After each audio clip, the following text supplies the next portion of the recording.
This is The Space Shot, episode 274 for February 12th, 2018. Venera 1, HALCA, and we've got a budget request. I'm John Molnix. On February 12, 1961, the Soviet Union launched the Venera 1 spacecraft on a mission to Venus. Missions to other planets in our solar system were and still are a tricky business. Of the first 10 missions to Venus, only one was a total success. 2 missions were lost due to spacecraft failure, while 7 met a fiery fate in various types of launch failures. Venera 1 made its way to within roughly 62,000 miles of Venus. Just for reference, the distance from Earth to the Moon is 238,000 miles and change. Venera 1 didn't return any scientific data during the flyby because radio contact with the probe was lost. The spacecraft did make 3 successful communications with Earth during the trip to Venus, however. These brief instances allowed Soviet scientists to gather data on solar wind and cosmic rays along the path of the probe. Venera 1 stood 6 feet 8 inches tall and was over 3 feet wide. For those of you that like Star Trek, it looks like a bulked up, more rotund version of the Nomad space probe from the original series episode, The Changeling. During the Cold War, the race to develop rocket technologies that were capable of launching the largest and most deadly nuclear weapons was ahead at full speed.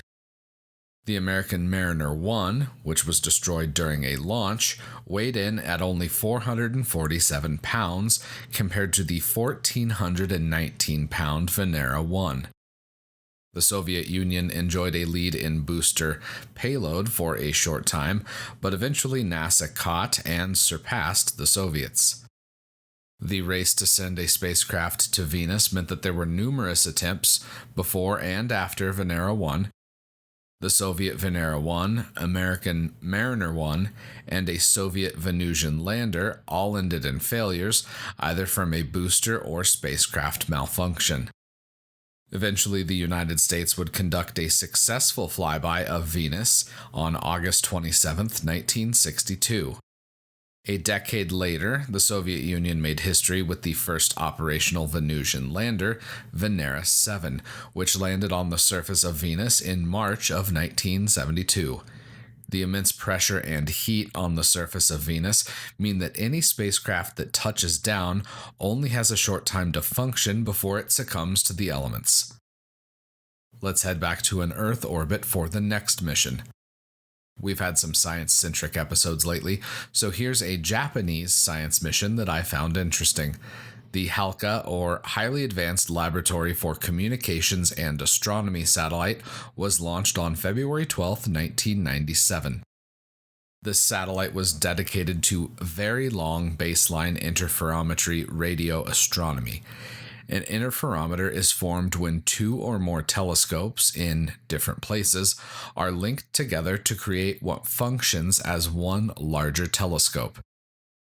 Usually, the telescopes that are linked together are ground-based and spread miles or hundreds of miles apart. What made HALCA so interesting was that it was a space-based radio telescope that was connected with ground-based radio dishes. According to NASA, this created a virtual radio telescope with an aperture of 30,000 kilometers or 18,641 miles. Which is a very long baseline indeed. The satellite exceeded its planned mission life and provided 8 years of service before being decommissioned in 2005. Earlier today, NASA's budget request was released. There's some cuts, most notably to education and the WFIRST mission, as well as the ISS. Planetary science saw a modest boost up to $2.234 billion. Jason Davis with the Planetary Society has a quick summary that provides a solid overview of what's up with the budget request. Davis notes that the EPIC camera on the Discover spacecraft is terminated under this budget proposal. We just talked about Discover in yesterday's episode, specifically the Epic camera, so imagine my disappointment when I read this news. In the budget, there is emphasis on expanding commercial capabilities, and I find that intriguing. The Falcon Heavy may have flown years after Elon Musk had hoped for, but in the foreseeable future, it will be the most powerful rocket in operation. How NASA utilizes this capability is something that I'm very interested in watching over the coming decade.